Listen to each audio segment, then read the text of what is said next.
Hey, how are you? I'm well. How are you, Rohan? I'm doing good. I'm doing good. I loved the show, and I loved the last episode was so it's extremely powerful, and it's kind of hard to put into words what you're kind of feeling after that. And it's like I think to get started, I think similar to Chris, I had like a similar sort of experience when you're like first contemplating death as a child. It just kind of pops in your head, and you think about it, and I think the natural reaction is fear. So it's like, is that when you're talking to people throughout your work, is that sort of a common reaction what you experience when you're talking to Chris? And is that just like sort of relatively common, like shared experience? That people respond in fear when talking about death? Or not just that, but yeah, like when they're like sort of like they don't know how to, or it's like when they're a child and it's like they don't know who to sort of reach out to, or it's like they just kind of internalize that feeling um versus like reaching out like to the parents or to a friend or something like that. Absolutely. And I think that's part of the challenge that we have in society is because since the people's relationships with death and dying, with grief, with all the rest isn't quite normalized, there's still a big stigma around even being curious about how we die or my own death, etc. And so people tend to shut it away and not really discuss it. I think that my work really gives people permission to talk about death in the way that I think most are wanting to do, but feel like they can't do for whatever reason. And so like I think Chris, by all accounts, is a very nice, generous, like very open guy. And you see in this series, he gets very vulnerable. And I think I noticed a lot of time when you guys were picking out coffins, especially, it's like he sort of sometimes diffuses like he like it's kind of sort of like a defense mechanism, like cracks a sort of a joke or maybe chuckles a little bit, and it's like and I think it's weird like sometimes when you talk about death, like it's sometimes some people crack a smile or something, but you don't feel you're not like laughing at it, you're kind of like sad, but you don't know how to really cope. So like when you're like what is that sort of process like, sort of like shifting them to like accepting this as a reality, or it's like this is not something to be necessarily afraid of. Yeah. Well, I mean, here's my truth is that I can understand why people would be scared. And it's not necessarily my job to help people get over it, but rather to be with people where they are and their conversations around it. It's really natural to have a fear of death. It's built into the way that we function. It's the fear of death that tells you to stop before you walk over the edge of a cliff, or even tells you to like drink water because you'll dehydrate otherwise. Keep yourself healthy, stay alive, stay alive, stay alive. And so the fear of death is a really natural part of being alive. So I think my job is mostly to normalize these conversations, normalize the fears, and give people some perspectives if they're interested in seeking them. So I just really reflect back. I listen and I reflect back to folks mostly. And I think like the most I think like most like the sort of image that stood with me after the episode, but there's like the dance that I think middle of near the end of the episode, and like Chris like leading up to the day two after spending time with you and spending time with that other gentleman, he's like you can see like all this fear and sort of doubt like in his eyes, in his sort of how he's talking, his cadence. And then but when he sees his wife like in that old age makeup, you see all that sort of wash away. So like when you're talking to people as they're entering this like their final stage of their life, it's like, does love sort of always, I mean not always, but like is that sort of like this defining this core value that kind of just helps people like reach acceptance? Yeah, I think overall love is one of those core values that underwrite a lot of the things that we do while we're living. So naturally it comes up very strong at the end. When we're dying, we're thinking about three major questions as it relates to our relationships and who we've been, who we loved, how we loved, and were we loved. Because I think that people often feel a bit more calm and peace knowing that people love them and that they loved well and that they lived well. So people often are seeking to reconcile that in some capacity as they're reaching the end of their lives. And so like when you're is there like ever sort of a pattern you maybe notice, like I think like Chris is on sort of an accelerated schedule. I assume you're working with people over like a longer period of time. Is there any pattern that you're noticing with the people you work with, or is there like a different between like when someone's younger, do they accept it quicker, or is it like when someone's older they come to terms with it quicker, or is it vice versa? Or All over the place. I think it's each individual's journey, their own dance with life that dictates their dance with their death. I think it's probably easier for us to think that old people have made some peace and are ready to go. But I find that young people also feel ready. I've been honored enough to serve at the bedside of a few 20 somethings who have come to terms with their end, even though it seems extra sad for us because they have their whole lives ahead of them, or so we think. And so it's interesting to think that, you know, no matter who you are, how you approach the end is entirely unique. And so there's a when you're like helping him pick out his coffee, you're trying to like sort of help him come to terms with like his final resting place, and then you have that brief conversation where he's contemplating maybe being cremated, or even like makes that comment about possibly just giving his body to the sea and to feed it to the sharks. That semi joking a little bit, but it's like, what like are there different like how do you like because I'm a Hindu, like I would assume that I'm probably gonna get cremated. I've put that much thought into it. But so like when you're like discussing those like end of life plans, like what sort of conversation with the different people like these like is cremate like are you like would you have if it was a different person, would you have like gone through a cremation path or it's like, oh, this is what it could look like where you could like spread your ashes or something? Or like how does it just differ with like different like cultures and different religions? Yeah, I think it all also comes down to what the individual wants, what their values are while they're living.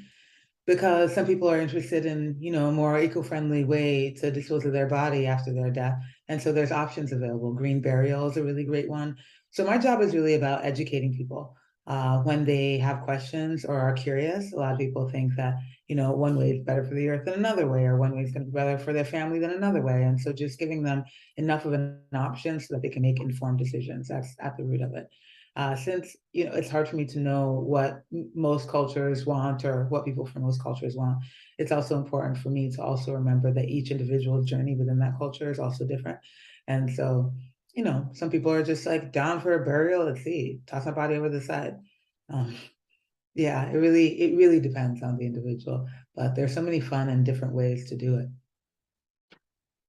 And like, I mean, there's obviously a lot of grief that you're dealing with on daily, day-to-day basis in your work. And so is there anything like when someone passes unexpectedly, or is like, are you working with families after the fact, or like if someone reached out to you, it's like, hey, we're trying to process the death versus helping someone get to it. It's like, is that part of your work as well, Abs- or like Yeah. maybe elaborate a little bit on what you do there? Sure. It's certainly a part of the work to help family members after a death has occurred.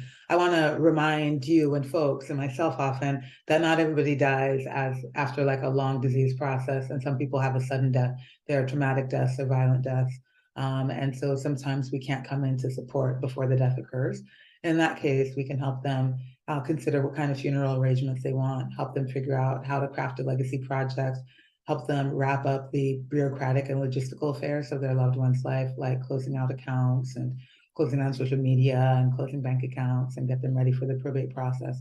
So our work, while it deals with death and dying, but it deals with people that are have terminal illnesses and are dying after a death when the death has occurred, but also when people are still healthy. Death doulas can help people make comprehensive end of life plans to think about what the end of their lives might be like. Is that clear? Yeah, yeah, absolutely. And so like when you're working with people near the end of their lives and making these plans, like what is your sort of relationship with the afterlife? I'd say it's like because I know there's so many like story. My dad's a physician, so it's like he's been with people near the end of their lives, and he's heard like things that they say before they pass, or that they might see someone unexpectedly, or some they might say something that might like be from like 40 years ago or something. But it's like, so what is when you're working with people, like what are your discussions with about the afterlife sort of? How did those Wow. yeah. They're so rich, they're so juicy because people have all types of fantastical ideas about what might happen.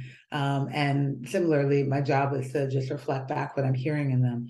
I find that even the most religious people have some question about what happens after we die. We all do. It's the greatest mystery any of us will encounter in our lives. And so, because of that, if I can hear elements of what might be in somebody's belief system that is bringing them some comfort, I want to bring that forward as much as possible. since none of us know what happens after we die, it's really easy to relate to the great unknown like this big, scary, dark thing. We just fill it with like dread and terrible stuff, where it could be anything. Like it could be the best feeling that we've had while we're living that we get to do for all of eternity, if there is an eternity at all. And so I just help. I try to be there with people as they dig into what those beliefs could be for themselves. And I've also certainly seen people who are getting close to death that are talking to people that I can't see, people that are in the room, but I'm not privy to be engaged with. And like we've known, I guess like the whole world's known Chris Hemsworth for better part of the last 10, 15 years.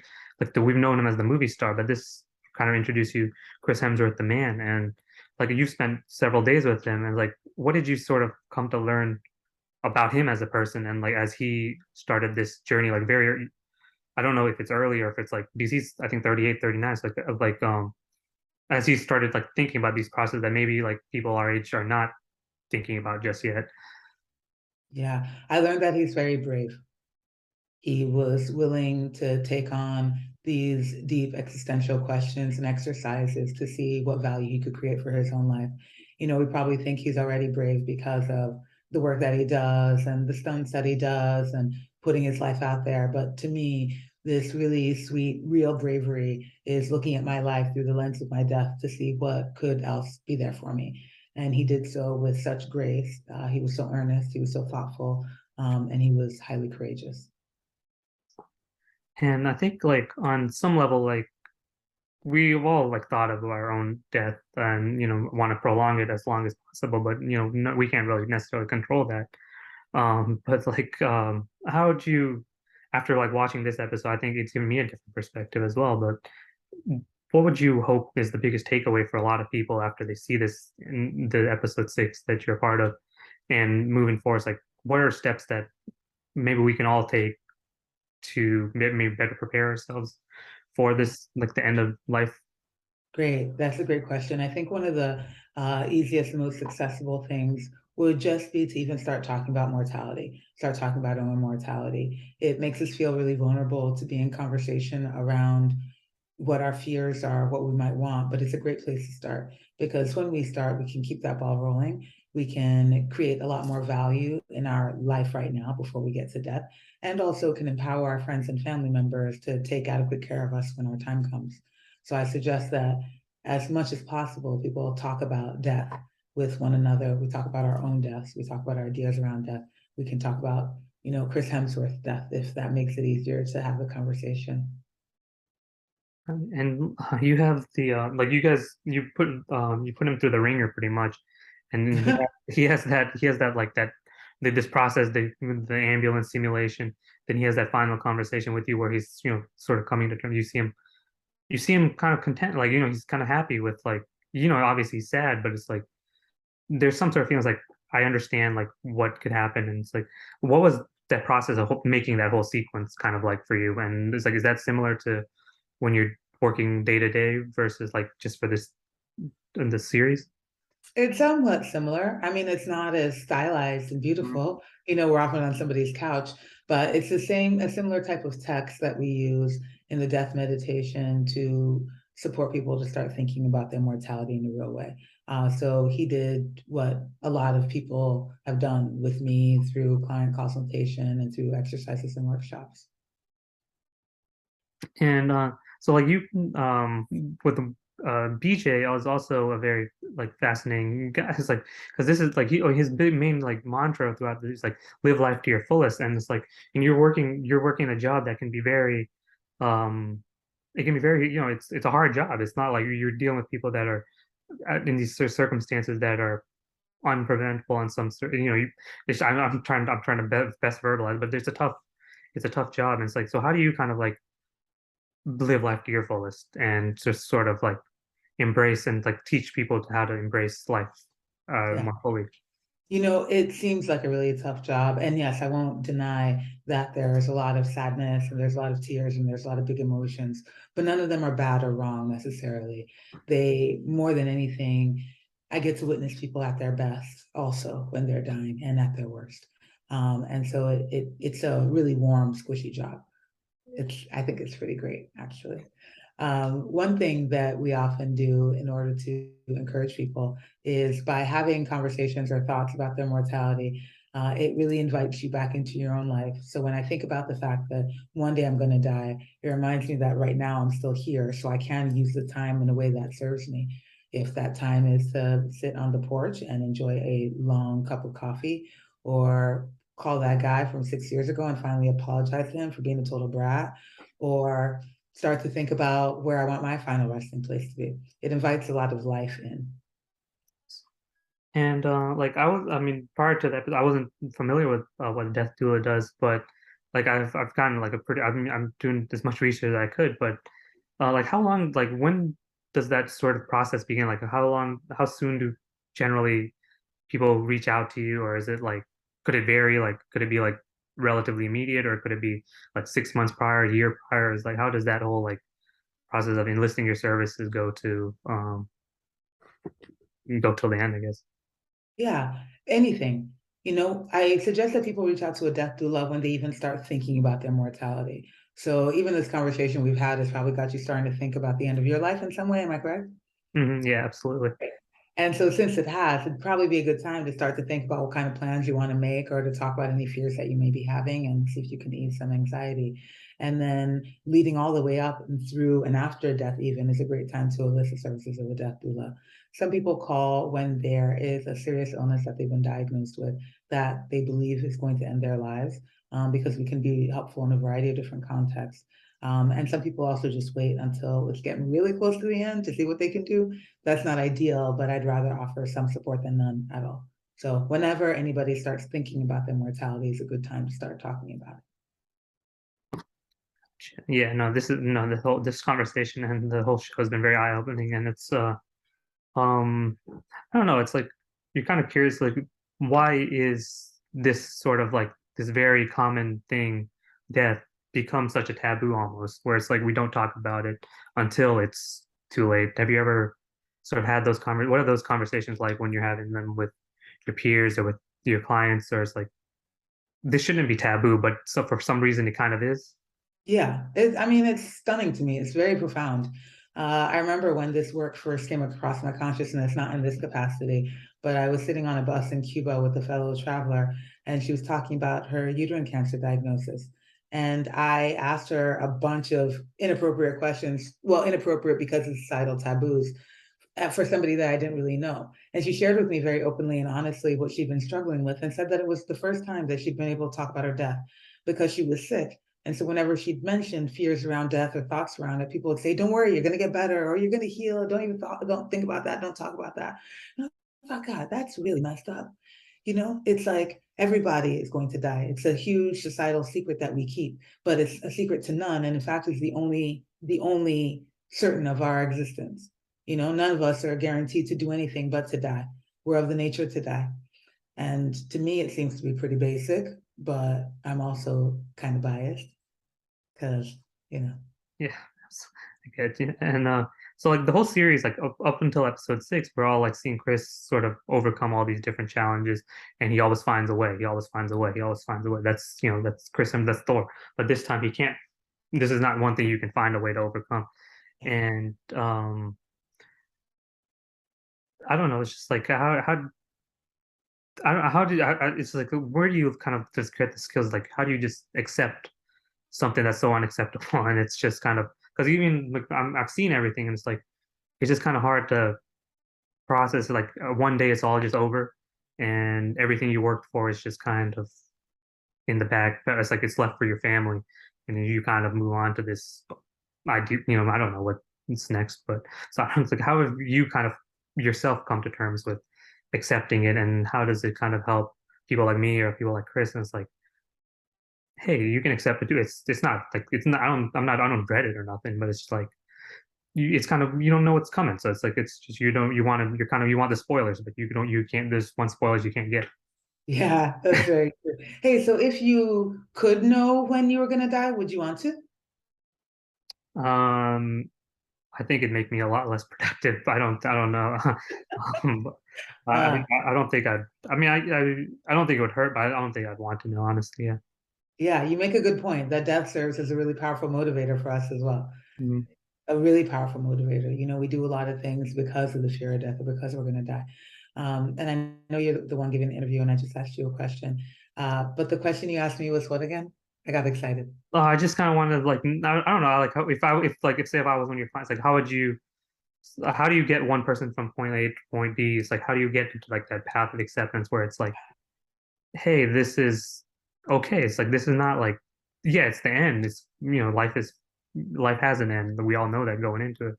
Yeah. But I don't know like if I was one of your clients, like what kind of technique or like not techniques, like what kind of conversation would we have where it's like you'd get me to how you what you reached out to Chris a specific way. How would you reach out to someone like me or someone that might be watching this interview? Yeah. Well, for starters, acceptance is a really high bar, like a ridiculously high bar for people about their mortality. You know, as you were mentioning, it's really hard to think that one day I just won't be present here to do all the things that I've been doing, like what's happening to all these fabulous earrings, you know, what's going to happen with everything that I've worked for in my life. So it really invites us into what's happening right now, like what I've got right now, what I'm doing right now. How can I enjoy right now? Similarly, you know, it's not necessarily my job to help anybody get someplace that they need to go. I just get to sit with them in the conversation and in their own explorations and reflect back to them what I hear. I mean, it's hard enough to get anybody to do anything else.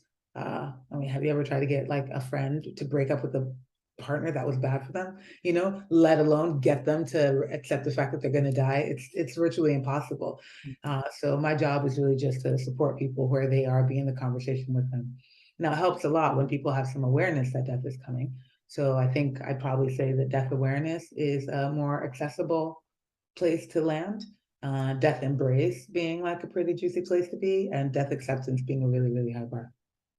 Gotcha. Yeah, I think I'm somewhere in that embrace state. I don't know if Yeah. I don't want to keep you too long, but it's like I don't know. Do you ever like experience anger sometimes? It's like or like from your people that you're talking. It's like I don't know. I would assume that some people get angry. It's like I can't believe this is happening to me, or this is. And before you get to that embrace period, before you might get to acceptance, even.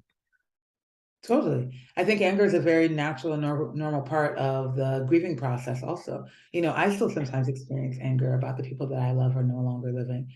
Because I do this work doesn't mean that I'm just like, oh, kumbaya about death all the time. Like I still have some strong feelings about it too. I think I've probably just become far more comfortable being with the strong feelings that I have around mortality overall, everybody's mortality overall. But yeah, it's a very, very high bar. Acceptance is difficult. Yeah.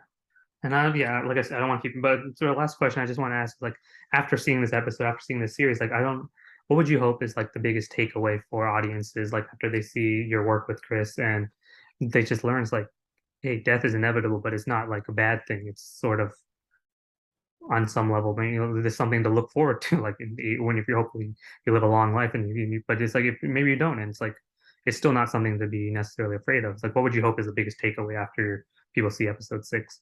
I think that would be it. That we're all human. We're all absolutely human. And human means being able to access a variety of emotions.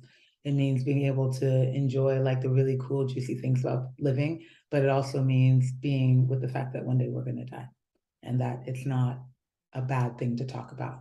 It can be scary, but it doesn't mean that it's bad.